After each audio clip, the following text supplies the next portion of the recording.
Thanks for watching. Please like and subscribe for more videos.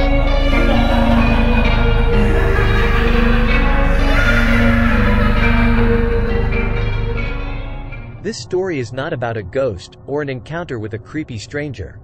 It's not even about a near-death experience or something like that. As a matter of fact, I was never in danger during the event I'm about to tell you about. Nonetheless, it's a disturbing memory that I will carry with me until the day I die. I grew up in a small city, the kind of place you could barely call a town if it wasn't for the sheer number of people living there. Downtown was only a couple of blocks long, and in the middle of it was one of the biggest buildings in the area. It was the local movie theater, named after the city. I remember going there when I was very young, about 7 years old, and watching the first Pokemon movie.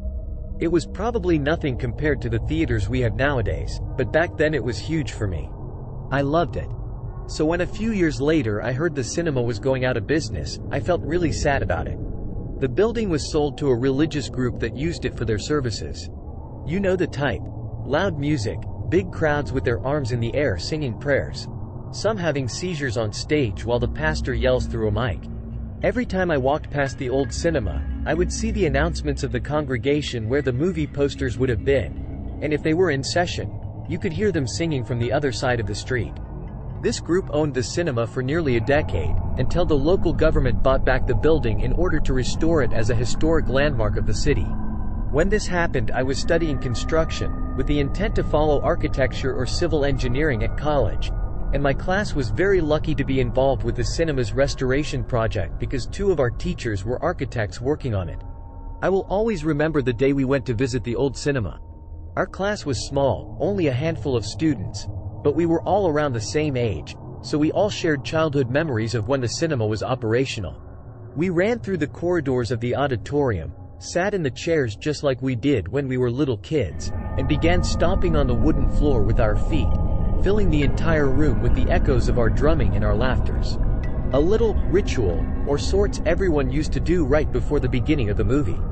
Once nostalgia time was over, we went back to the purpose of the trip, and began to survey the building.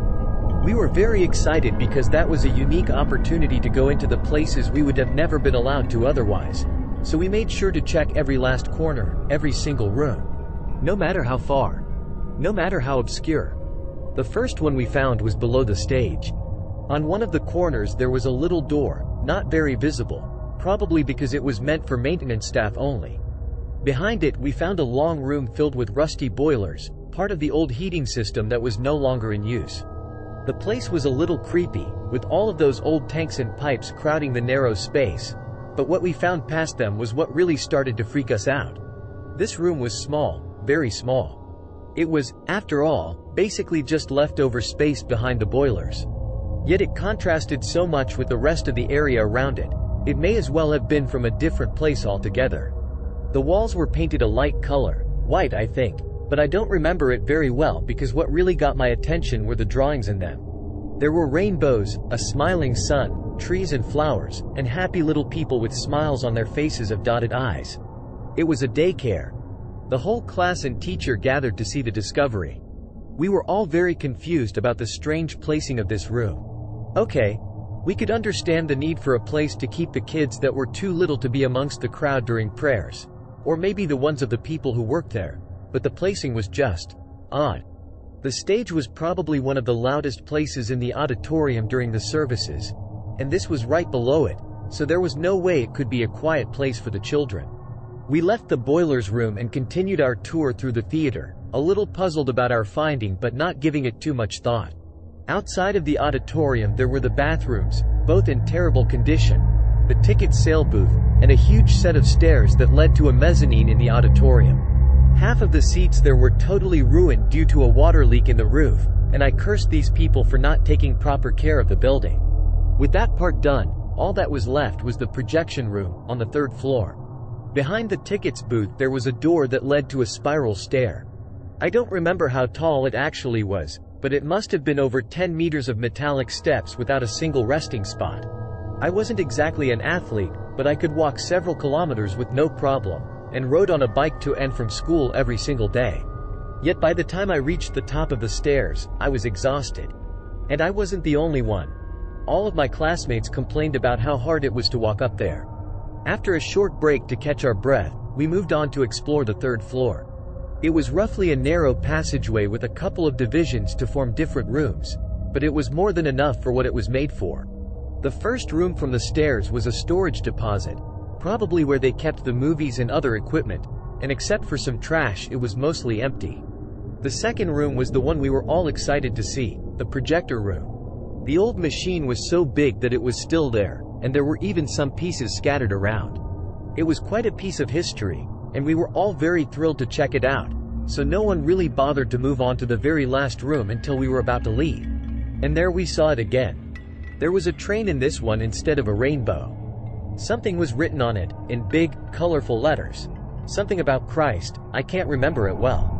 The drawings were a bit old, the paint slightly peeled from the walls, but the colors were just as cheerful as you would expect for a place where children play. My heart sank to my stomach, as I came to the realization of what that place really was, the one behind the boilers probably serving the same purpose. I took notice of how isolated that room was, literally the furthest away you could possibly get from everyone else. I thought about the 3 floors of stairs, and imagined what it would have been like to a child to walk all the way up, only to end up in that room, the room with the colorful train in the wall.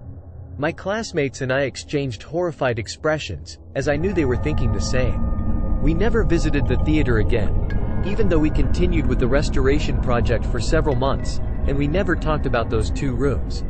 Cases of molestation in the church are well known by everyone, to the point that the pedo priest is practically a cliché. But this is the kind of thing you think happens in some place far away, in another city, even in another country. You never imagine it can happen in the very same town you live. The place where you grew up. In the very same building where you once watched a Pokemon movie when you were 7 years old. Thanks for watching. Please like and subscribe for more videos.